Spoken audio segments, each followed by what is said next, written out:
ओम शांति।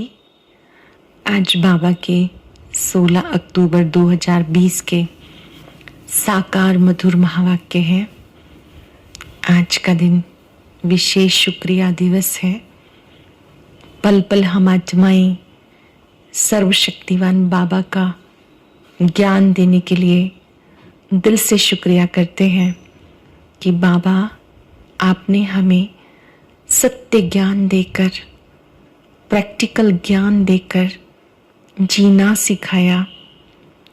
विपरीत परिस्थितियों में श्रेष्ठ मनोस्थिति को बनाना सिखाया।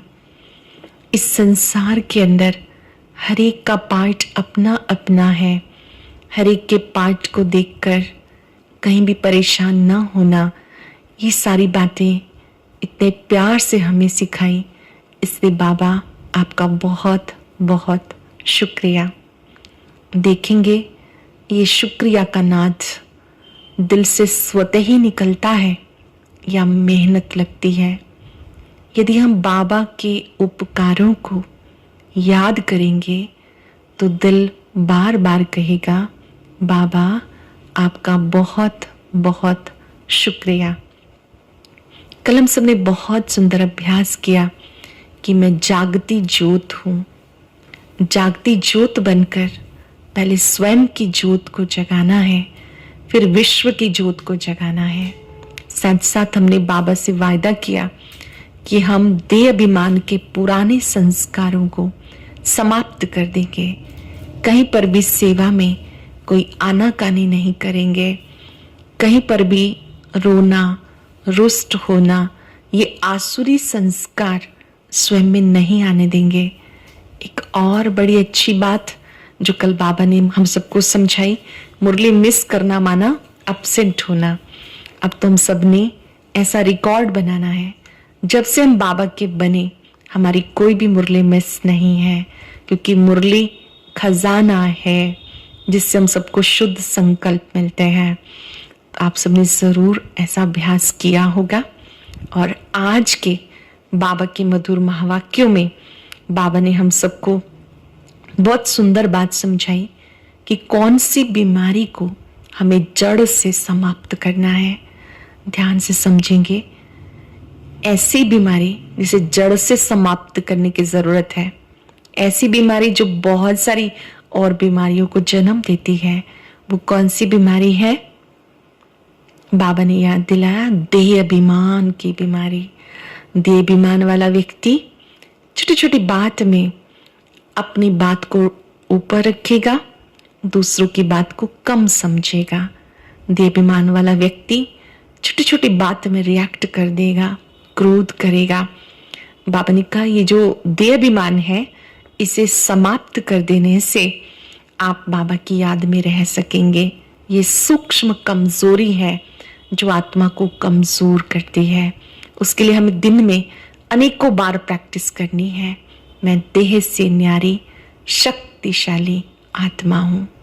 बिल्कुल अनुभव हो कि शरीर अलग और इसको चलाने वाला मैं ज्योति बिंदु सितारा अलग हूँ। जैसे दोनों चीजों को आप अपने सामने देख रहे हैं, एक तरफ 5 तत्वों से बना शरीर और एक तरफ ज्योति बिंदु आत्मा।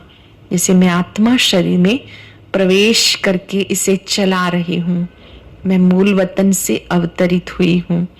तो हम प्रैक्टिस करेंगे आत्म अभिमानी बनने की, तो ये देह अभिमान जड़ से समाप्त हो जाएगा।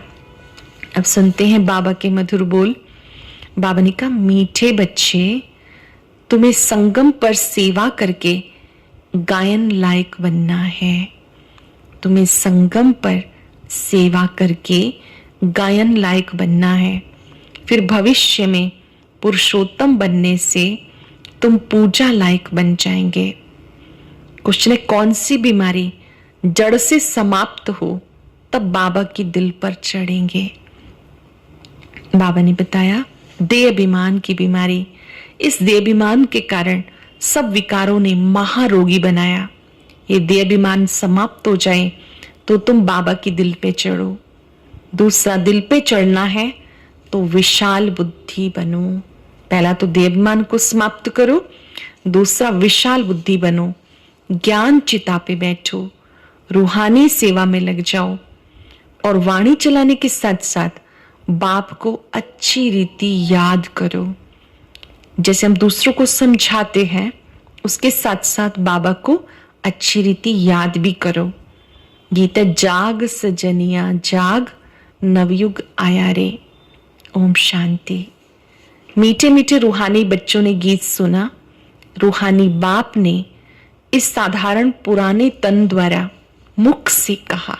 ये साधारण तन ब्रह्मा तन है जिनके द्वारा शिव बाबा ने कहा। बाबा कहते मुझे पुराने तन में, पुरानी राजधानी में आना पड़ा। अब ये रावण की राजधानी है। तन भी पराया है क्योंकि शरीर में पहले से ही आत्मा है। मैं पराये तन में प्रवेश करता हूं। अपना तन होता तो उसका नाम पड़ता, हमारा नाम बदलता नहीं। मुझे फिर भी कहते हैं शिव बाबा। गीत तो रोज सुनते हैं। नवयुग अर्थात नई दुनिया, सतयुग आया। अब किसको कहते हैं जागो? आत्माओं को, क्योंकि आत्माएं घोर अंधियारे में सोई पड़ी हैं।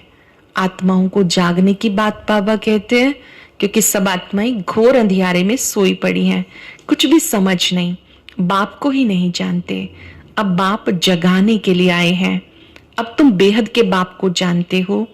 उनसे बेहद का सुख मिलता है नए युग में। सतयुग को नया कहा जाता और कलयुग को पुराना युग। विद्वान पंडित आदि कोई भी नहीं जानते।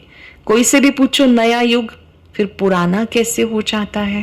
किसी से भी पूछो कि नया युग पुराना कैसे हो जाता है तो कोई भी बता नहीं सकेंगे। कहेंगे तो लाखों वर्ष की बात है। अब तुम जानते हो नए युग से पुराने युग में कैसे आए हैं, अर्थात स्वर्गवासी से नरकवासी कैसे बने हैं। मनुष्य कुछ नहीं जानते। जिनकी पूजा करते हैं उनकी बायोग्राफी को नहीं जानते। जिनकी भी पूजा करते हैं वो पूजनीय कैसे बने उनके बारे में नहीं जानते। जैसे जगदम्बा की पूजा करते हैं, अब वो अम्बा कौन है जानते ही नहीं। नवरात्रि समीप है ना, अब बाबा याद दिला रहे कि देवियों की भी पूजा करते हैं। अभी जगदम्बा कौन है जानते नहीं। अम्बा वास्तव में माताओं को कहा जाता, परंतु पूजा तो एक ही होनी चाहिए। श्री बाबा का भी एक ही अव्यय विचारी यादगार है। अम्बा भी एक है परंतु जगत अम्बा को जानते नहीं। ये है जगत अम्बा और लक्ष्मी है जगत की महारानी। तुमको पता है कि जगत अम्बा कौन है, जगत महारानी कौन है। जगत अम्बा सरस्वती, जगत की महारानी श्री लक्ष्मी। जगत अम्बा ही लक्ष्मी बनती हैं। ये बातें कोई जान ना सके। लक्ष्मी को देवी, जगत अम्बा को ब्राह्मणी कहेंगे। ब्राह्मण संगम युग पे होते हैं। इस संगम युग को कोई भी नहीं जानते। जो युग चल रहा है बहुत सुंदर युग है, इसे कोई भी नहीं जानते। प्रजापिता ब्रह्मा द्वारा नई पुरुषोत्तम सृष्टि रची जाती है। पुरुषोत्तम तुमको वहां देखने में आएंगे। इस समय तुम ब्राह्मण गायन लायक हो, सेवा कर रहे हो, फिर तुम पूजा लायक बनेंगे। अभी आप गायन लायक हो, आपका गायन होता है, फिर आप पूजन लायक बन जाएंगे। ब्रह्मा को इतनी भुजाएं देते हैं तो अम्बा को भी क्यों नहीं देंगे। उनके भी तो सब बच्चे हैं ना। ब्रह्मा को इतनी भुजाएं देते हैं तो अम्बा को क्यों नहीं देंगे। ब्रह्मा जी को सहस्त्र भुजाओं वाला दिखाते हैं। जो बाबा के मददगार बनते हैं वो भुजा के रूप में गाए जाते हैं। माँ बाप ही प्रजापिता बनते हैं, बच्चों को प्रजापिता नहीं कहेंगे। लक्ष्मी नारायण को कभी सतयुग में जगत पिता जगत माता नहीं कहेंगे। प्रजापिता का नाम वाला है, जगत पिता जगत माता एक ही है, बाकी है उनके बच्चे।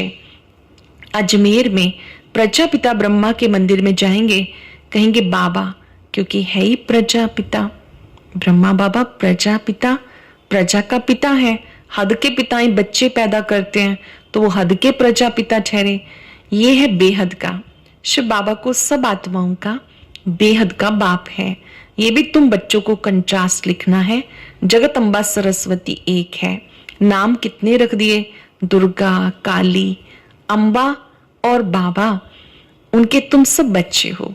जगत अम्बा के, बाबा के तुम सब बच्चे हो। जगत अम्बा को ही दुर्गा कहते हैं, दुर्गुणों को मिटाती है, दुर्गुणों को निकालने की प्रेरणा देती है, इसलिए दुर्गा है।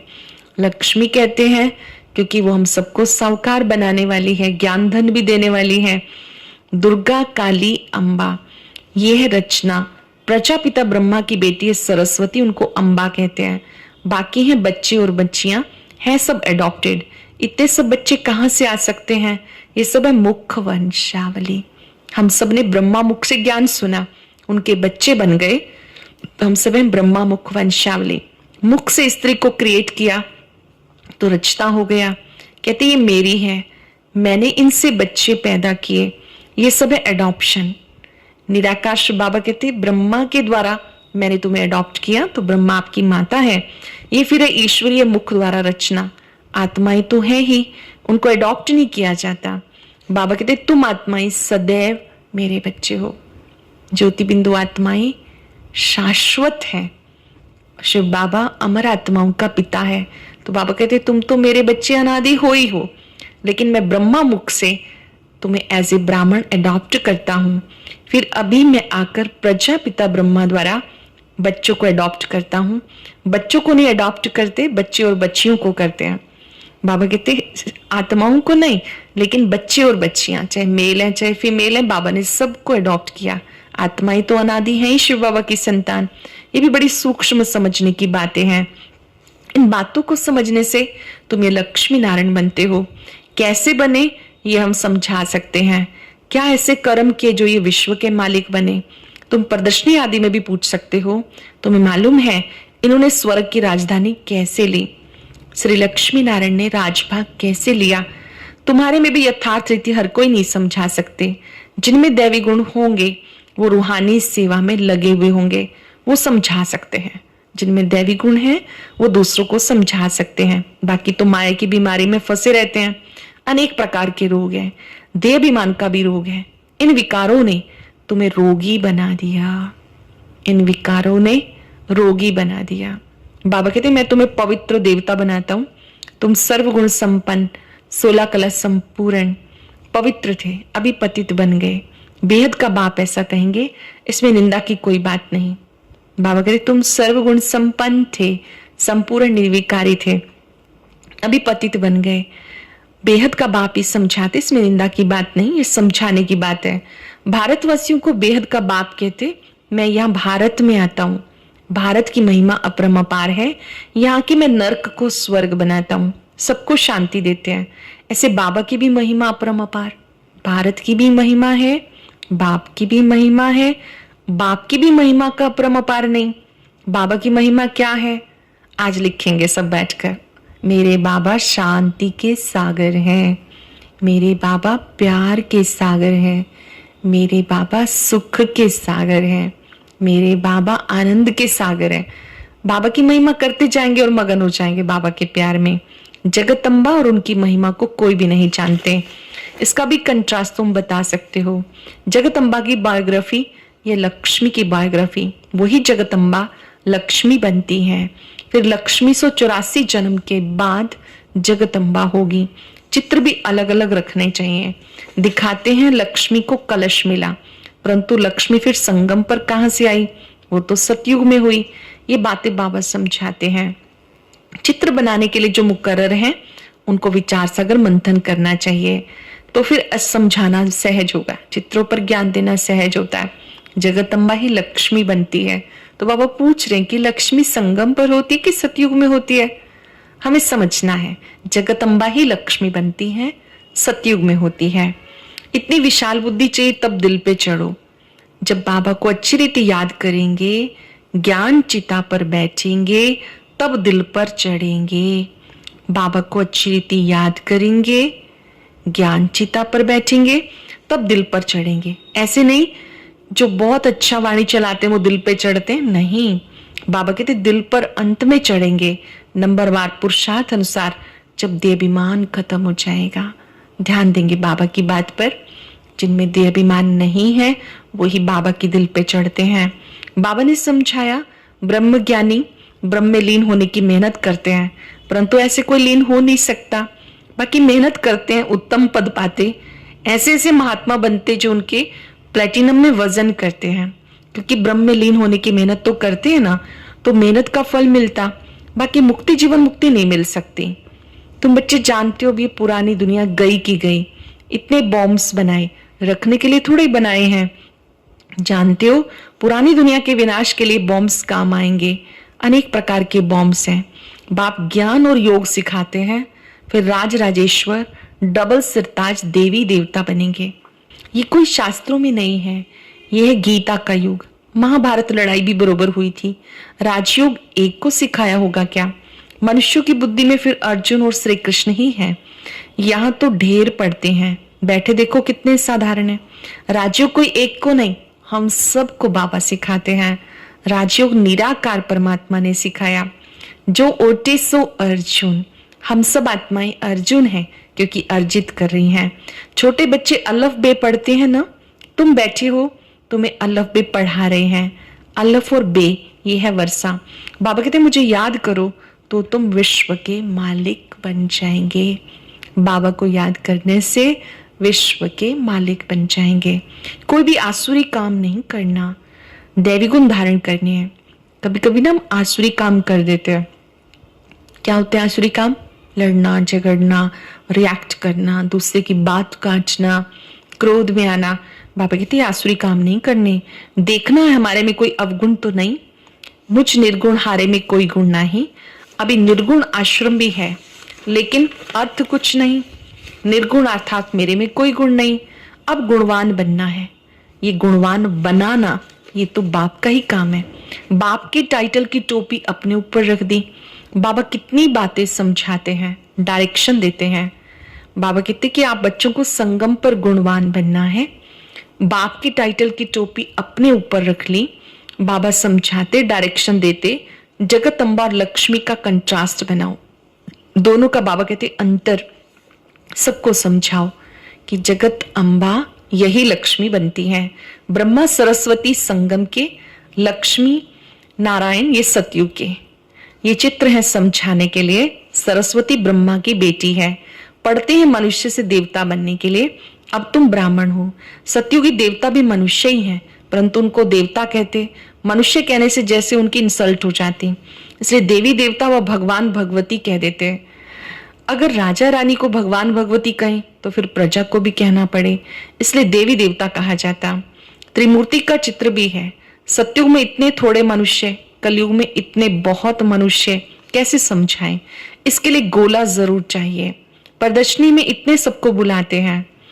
बाबा ने कहा जो सृष्टि चक्र का चित्र है जरूर होना चाहिए समझाने के लिए। प्रदर्शनी में इतने सबको बुलाते हैं। बाबा कहते तुम बच्चों को प्यार से ज्ञान की बातें औरों को समझानी है। बेहद का बाप दैवगुण धारण करने की बात कहते हैं। माया एकदम नाक से पकड़ लेती है, चलन गंदी हो जाती है। लिखते हैं ऐसी ऐसी भूल हो गई, हमने काला मुंह किया। यहाँ तो पवित्रता सिखाई जाती। फिर अगर कोई गिरेंगे तो फिर उसमें बाप क्या कर सकते हैं? बाबा ने तो सिखा दिया पवित्र बनो, योगी बनो। और जो हम कर रहे हैं अपने लिए कर रहे हैं, फायदा हमें है। अगर कोई नियम का उल्लंघन करता है तो बाबा कहते उसमें बाबा क्या कर सकते हैं? घर में कोई बच्चा गंदा हो पड़ता है, काला मुंह कर देता है, तो बाबा कहते तुम तो मर जाते तो अच्छा। बेहद का बाप भले ड्रामा को जानते हैं, फिर भी कहेंगे तो सही ना, समझाएंगे तो सही ना। बच्चों से कोई गलती हो जाती है और हमें बाबा को राइट देना भी चाहिए कि बाबा हमसे कोई भूल हो जाए तो आप हमें कह सकते हो, हमें बुरा नहीं लगेगा। लौकिक में भी कोई बच्चा कैसा भी हो, माता पिता के लिए तो बच्चा ही है। गलती करके भी अगर बच्चा सामने होता है तो माँ बाप उसके लिए दुआएं ही करते हैं ना। तो ये बेहद का बाप है। बेहद का बाप भले ड्रामा को जानते हैं, फिर भी समझाएंगे तो सही ना। तुम औरों को शिक्षा देकर खुद गिरते हो तो 1000 गुना पाप चढ़ जाता है। आप औरों को शिक्षा देते हो, खुद गिर जाते हो, नियम पालन नहीं करते हो तो 1000 गुना पाप चढ़ जाता। कहते माया ने थप्पड़ मार दिया।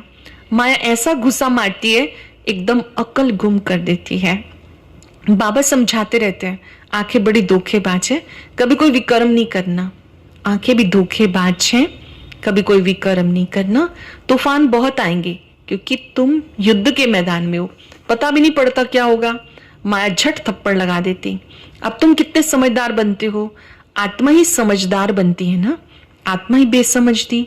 अब बाबा समझदार बनाते हैं। बाबा बच्चों को ज्ञान देकर समझदार बनाते हैं। वो देह अभिमान में समझते ही नहीं कि हम आत्मा है। ये पहला पाठ है। जब देवमान में आ जाते तो ये चीज भूल जाती है। बाबा कहते प्रैक्टिस करो कि मैं आत्मा हूं। करेंगे अभ्यास कुछ सेकंड। अपने मस्तक में अपने दिव्य स्वरूप को देखेंगे। छोटा सा बिंदु